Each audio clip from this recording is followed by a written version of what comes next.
الحمد لله رب العالمين والصلاة والسلام على سيد المرسلين سيدنا ونبينا ومولانا محمد صلى الله عليه وسلم وعلى آله وصحبه أجمعين وبعد.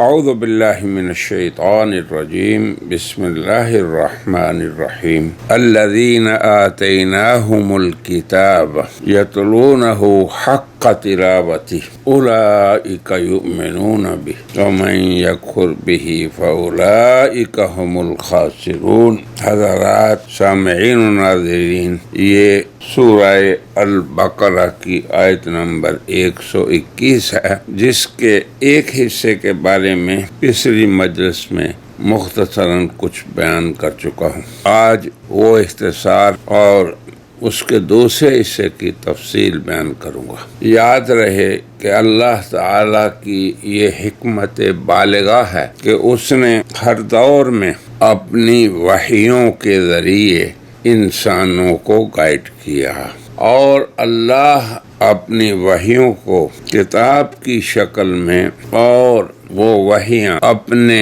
معصوم نائبین حضرات انبیاء علیہم السلام کے ذریعے عام امتوں تک پہنچاتا ہے، اور امتوں پر اس کے بارے میں یہ ضروری ہے کہ وہ اللہ کی طرف سے آنے والی کتاب پر ایمان لائیں، اس کی کما حقہ تلاوت کریں. اور کما حقہ تلاوت یہ ہے کہ وہ اللہ تعالیٰ کی طرف سے آنے والی کتاب اس کی قرأت بھی کریں اور اس کے مضمون اور جو ان احکام پر مشتمل ہے ان پہ عمل بھی کریں. یہ اللہ تبارک و تعالیٰ کی حکمت بالغہ رہی ہے تمام امتوں میں. اور پھر یہی حکمت بالغہ حضرت خاتم النبیین صلی اللہ علیہ وسلم اور ان پر اترنے والی وحیوں اور کتاب کے بارے میں ہے.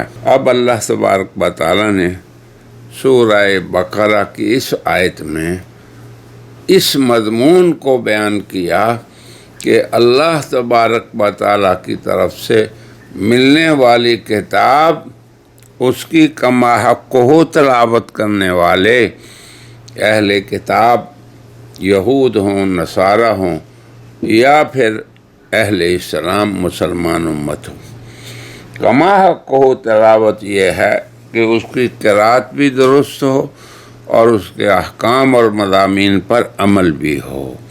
پھر اللہ نے فرمایا اسی آیت میں اولئک یؤمنون بہ، فی الحقیقت ایمان والے وہی لوگ ہیں جو کتاب کو کما حقہ تلاوت کرنے والے ہیں. اسی مضمون کو اللہ تعالیٰ نے سورہ بقرہ کے شروع میں بھی سمجھایا جب قرآن حکیم کا تعارف کرایا.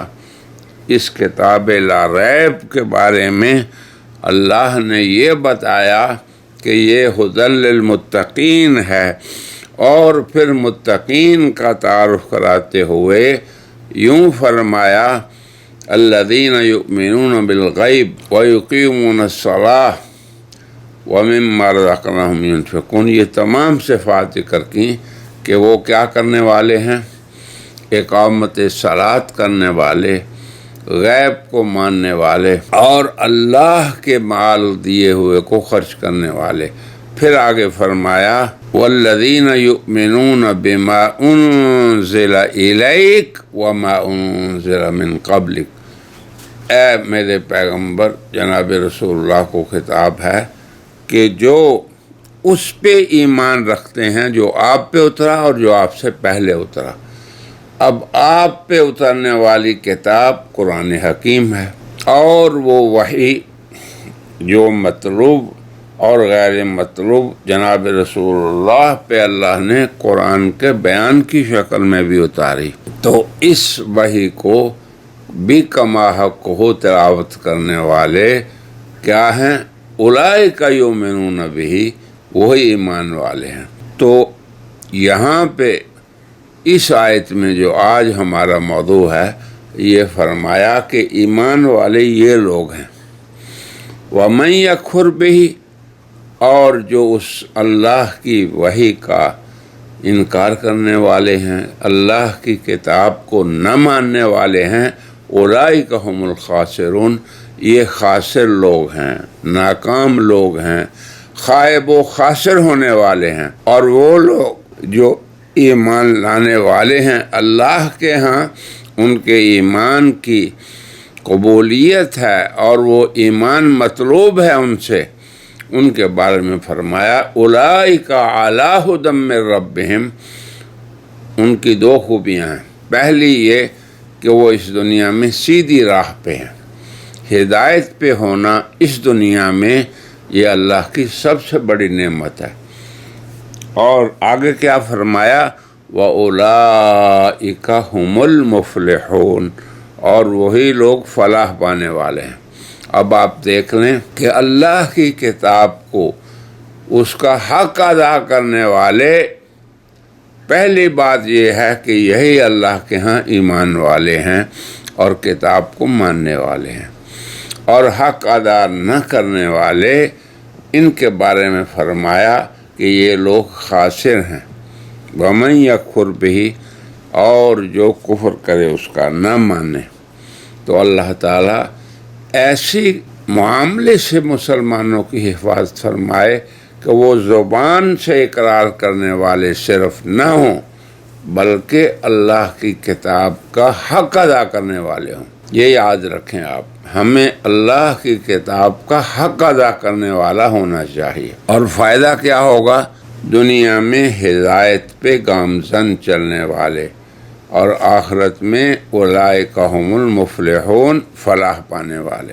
اور حق ادا نہ کرنے والے، اللہ نے فرمایا یہ لوگ خائب و خاسر ہیں، اور من یکفر بہ ہیں، یہ لوگ نہ ماننے والے ہیں اصل میں۔ تو اللہ تبارک و تعالیٰ کی یہ حکمت بالغہ رہی ہے کہ اللہ تعالیٰ اپنے بندوں کو وحیوں کے ذریعے منور کرے، اور اس سلسلے کو اللہ تبارک و تعالیٰ نے جب تک حضرت انسان اس دنیا میں رہے ان میں باقی رکھا، اور انبیاء کے سلسلے کو جب تک اللہ نے چلایا یہ کام حکمت والا اللہ کرتے رہے۔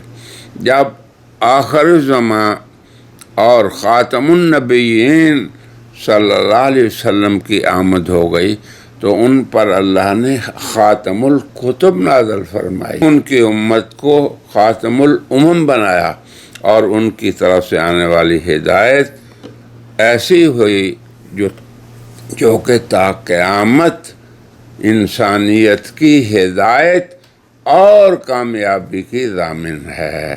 تو یہ عقیدہ اور اس اللہ کی سنت کو سمجھنا یہ ہم میں سے ہر مسلمان کا فرض ہے۔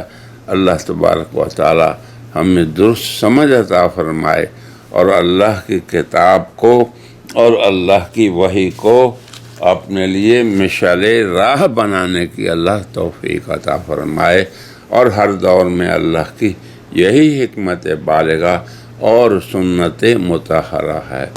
اللہ تبارک و تعالی سے دعا ہے کہ اللہ تعالی ہمیں کتاب کو اس کا حق ادا کرنے والا اور اس کی درست تلاوت کرنے والا اور اس کے احکامات پہ عمل کرنے والا بنائے۔